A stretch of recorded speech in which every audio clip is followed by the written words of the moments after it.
Welcome সবাইকে আজকের শীর্ষ সংবাদ শিরোনাম দেখার জন্য।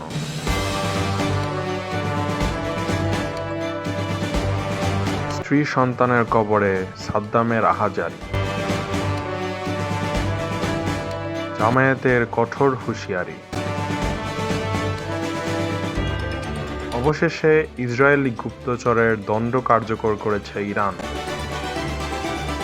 বিএনপি জামায়াতের সমর্থকদের সংঘর্ষে উপজেলা জামায়াতের সেক্রেটারি নিহত।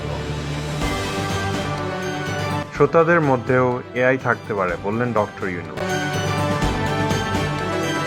চেয়ারে বসা নিয়ে সংঘর্ষ, বিএনপি হ্যাঁর পক্ষে নেই। পানির নিচে মরণ ফাঁদ পেতেছে ইরান। টাঙ্গাইল মেডিকেলের নারী ওয়াশরুমে ক্যামেরা, কর্মকর্তারা পাটির লেজুর হবে না। প্রকাশ্যে অস্ত্র উঁচিয়ে গুলি,